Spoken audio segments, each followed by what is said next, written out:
కొన్నిసార్లు మన జీవితాన్ని వెనక్కి తిరిగి చూసుకుంటే నేను అసలు ఎక్కడున్నాను, ఇంతకాలం గడిచిపోయింది, నా జీవితంలో ఏ మార్పు లేదేంటి, ఏ అద్భుతం లేదేంటి, ఏ సాక్ష్యం లేదేంటి అని అనిపిస్తూ ఉంటుంది. ఇతరుల వైపు చూసిన వెంటనే వారు ముందుకు వెళ్ళినట్లు కనిపిస్తుంది. ఎవరికో ఉద్యోగం వచ్చింది, ఎవరికో వివాహం జరిగింది, ఎందరికో పిల్లలు పుట్టారు, అందరు ఇల్లులు కట్టేసుకున్నారు, అందరూ వారి వారి లక్ష్యాలను చేరుకుంటున్నారు. కానీ నేను మాత్రం అదే ప్రార్థన, అదే సమస్య, అదే ఎదురు చూపు. వెంటనే మనసులో ఒక ప్రశ్న వస్తుంది, దేవా అసలు నా జీవితం ఎందుకు ముందుకెళ్ళడం లేదు, ఎందుకు అద్భుతం జరగడం లేదు అని అనిపిస్తూ ఉంటుంది కదా. అటువంటి వారికి ఈరోజు ఈ సందేశం. గుర్తుపెట్టుకోండి, మీ జీవితం ఆగిపోయినట్టు మీకు అనిపిస్తుండవచ్చు, కానీ దేవుని పని ఆగిపోయి ఉండకపోవచ్చు. మనం చూసినట్లయితే చాలా మంది జీవితాలు ఒక దశలో ఆగిపోయినట్టు కనిపిస్తాయి. అబ్రహాము వాగ్దానం కోసం సంవత్సరాలు ఎదురు చూశాడు.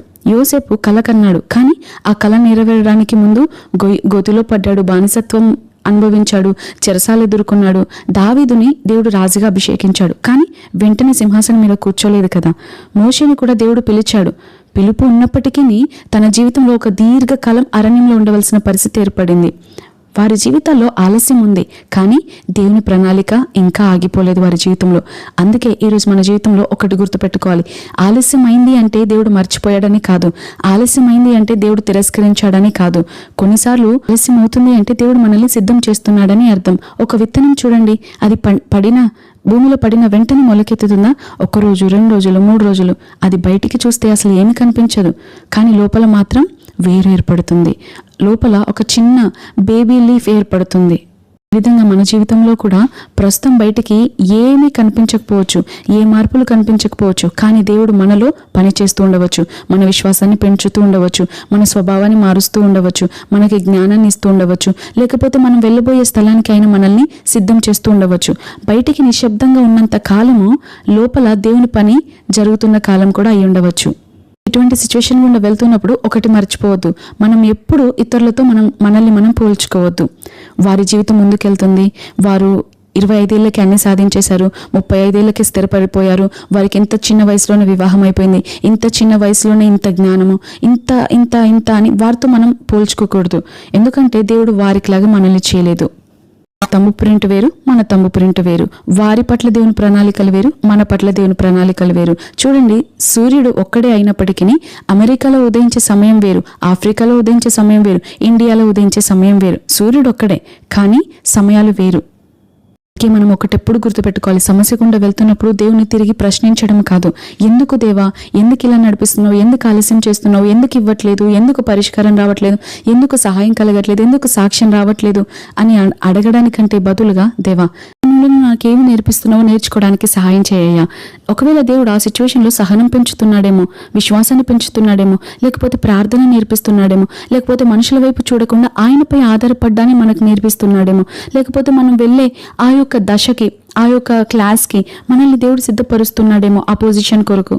మనం వాక్యంలో చూసినట్లయితే ప్రసంగి గ్రంథం 3వ అధ్యాయం 11వ వచనంలో ఆయన సమస్తమును వాటి కాలంలో సమస్తమును చక్కగా చేసి ఉన్నాడని వాక్యం సెలవిస్తుంది.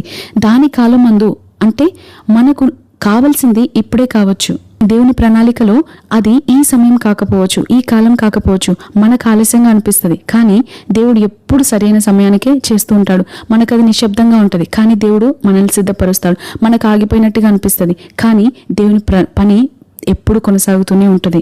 ఆలస్యం అవుతుంది అని దేవుడు నన్ను పట్టించుకోవట్లేదు, ఇక నా జీవితం ఆగిపోయింది అని అనుకోకుండా, ప్రార్థన ఆపకుండా, వాక్యం చదవడం ఆపకుండా, దేవుని పని ఆపకుండా, మంచి చేయడం ఆపకుండా, దేవుని పైన నమ్మకం కోల్పోకుండా, విశ్వాసం కోల్పోకుండా, నిత్యము స్తుతిస్తూ ఎక్కువగా దేవునితో సమయం గడుపుతూ వాక్యం సెలవిస్తుంది. గలతీల రాసిన పత్రిక 6వ అధ్యాయం 9వ వచనంలో, మంచి చేయడంలో అలసిపోకండి, తగిన సమయంలో తప్పకుండా ఫలితం వస్తుందని మనల్ని ప్రోత్సహిస్తుంది.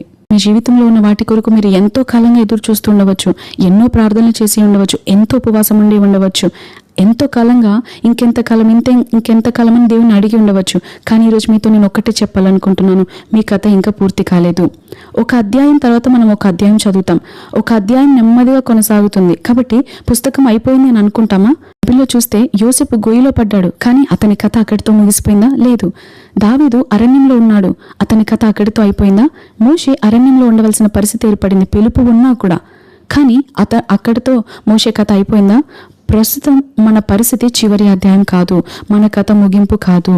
చేయట్లేడు అంటే, ఆలస్యం చేస్తున్నాడు అంటే ఇవ్వడు అని అర్థం కాదు. మన జీవితం ఇక అయిపోయినట్లు మనకు అనిపిస్తున్న సందర్భాలు ఉన్నా సరే, ఇతరులతో మనం ఎప్పుడు పోల్చుకోకుండా, నిరుత్సాహపడకుండా, ఎన్నో రోజులుగా ఎదురు చూశాను, ఇంకా నేను చేయలేను అన్న మాటలు మన నోట నుండి రాకుండా దేవుని వాక్యాన్ని ప్రకటించాలి. ఒకసారి ఒక వ్యక్తి సువార్త పని నిమిత్తం వేరే ఊరికి పంపబడినప్పుడు అక్కడున్న ప్రజలు ఈయన ఎంత సువార్త చెప్పినా మారుమనసు పొందట్లేరు, మారడం లేదు, అసలు ఏ ఫలితం కనిపించట్లేదు. ఎంత ప్రసంగించినా, ఎంత ప్రయాసపడ్డా, ఎంత ప్రార్థించినా ఏ మార్పు కనిపించడం లేదు. ఆయనేమో చాలా ఎక్స్పెక్టేషన్స్ పెట్టుకొని వచ్చాడు. నేను ఇంత ప్రసంగించగలిగిన వాడిని, ఇంత జ్ఞానం ఉంది, ఇంత ప్రార్థన చేస్తున్నాను, దానికి తగిన ఫలితం రావడం లేదేంటి, ఎంతో ఆశపడుతున్నాను, అయినా దేవుడు చేయడం లేదేంటి అని నిరాశపడి నిరుత్సాహముతో ఇంటికి తిరిగి వెళ్ళిపోదాం, తన సొంత ఊరికి వచ్చేద్దాం అనుకున్నాడు. కానీ చివరిగా ఒక స్నేహితుని కలవడానికి వెళ్ళినప్పుడు అక్కడ ఆయన రాసి పెట్టుకున్నాడు, మరొకసారి స్తుతించి ప్రయత్నించు అని. ఆ మాట అతనికి దేవుడిచ్చిన సందేశంలాగా అనిపించింది. వెంటనే ఆ మాట పట్టుకొని ఆ స్నేహితుని కలిసి ఇంటికి వెళ్ళిపోయాడు. అంతే. ఇంతవరకు చూసిన పరిస్థితులే, ఇంతవరకు ఉన్న మనుషులే. కానీ ఇప్పుడు అతనిలో మార్పు వచ్చింది. స్తుతి మొదటగా మనల్ని మారుస్తుంది. అయితే ఆయన గంటల తరబడి దేవుని సన్నిధిలో స్తుతించడం, ప్రార్థించడం, ఆయనతో సహవాసం చేయడం ప్రారంభించాడో, ఆయన అలా దేవుని ప్రజెన్స్ని బయటకు తీసుకొని వెళ్ళాడు. ఆ ప్రజెన్స్ని బట్టి గొప్ప గొప్ప వారు సైతం ఆ యొక్క దేశంలో మారు మనసు పొందారని ఆయన సాక్ష్యం చెప్పాడు. ఈరోజు మీరు కూడా ఎన్నోసార్లు ప్రయత్నించి ఓటమి పాలయ్యారా?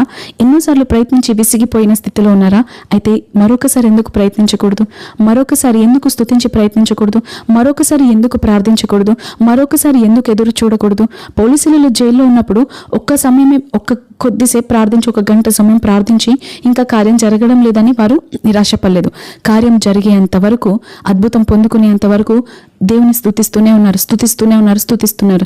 వారు స్తుతి ఆపలేదు కాబట్టి దేవుడు కార్యం ఆగకుండా, అపవాది చేతిలో అడ్డగించబడకుండా వారు స్వతంత్రించుకోగలిగారు.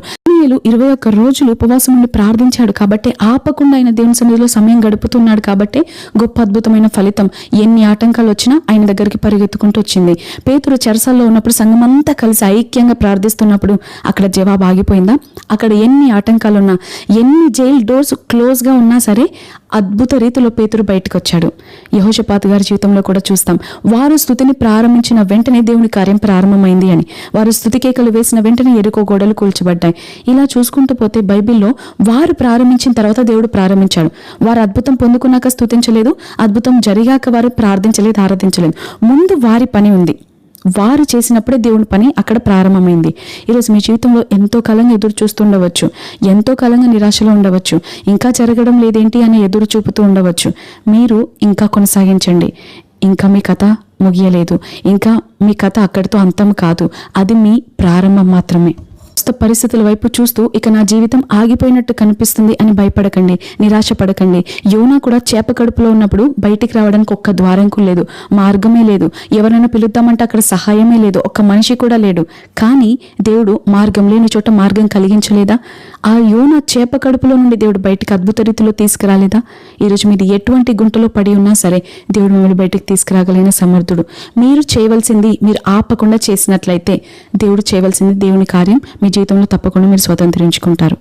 వీళ్ళు మనం చూస్తే యోబు సమస్తాన్ని కోల్పోయాడు. ఇక జీవితం అంతా అయిపోయిందని అనుకున్నారు అందరూ. కానీ దేవుడు తిరిగి 2 అంతలు ఇవ్వలేదా? అబ్రహాం అనుకున్నాడు, ఇక నాకు పిల్లలు పుట్టరు, ఇక నా జీవితం ఇంతే అనుకున్నాడు, ఆగిపోయింది అనుకున్నాడు. తిరిగి దేవుడు దాన్ని ప్రారంభించి అద్భుత రీతిలో ఇస్సాకనే ప్రతిఫలాన్ని ఇవ్వలేదా? రూతు భర్తను పోగొట్టుకుంది, కానీ దేవుడు బోయాజ్ అనే ఒక గొప్ప భర్తను మరలా ఇవ్వలేదా? అద్భుత రీతిలో, ఆశ్చర్య రీతిలో వారి జీవితాలు దేవుడు కార్యం జరిగించలేదా? హన్నా కూడా అందరూ గొడ్రాలు అంటూ ఉంటే తను బాధపడి ఇక నా జీవితం ఇంతే, ఇక నేను ఎప్పటికీ ఇంతే అనుకుంది. కానీ దేవుని సన్నిధిలో స్తుతించినప్పుడు గొప్ప సమయాలను ప్రవక్తకు తల్లిగా అవ్వలేదా?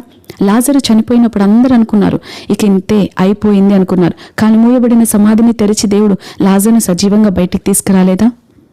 నిరీక్షణ కోల్పోకండి, నిరుత్సాహపడకండి. దేవుడు తగిన సమయంలో హెచ్చించేంత వరకు ఆయన బలిష్టమైన చేతి క్రింద దీన మనస్కులై ఉండుడి అని వాక్యం సెలవిస్తుంది.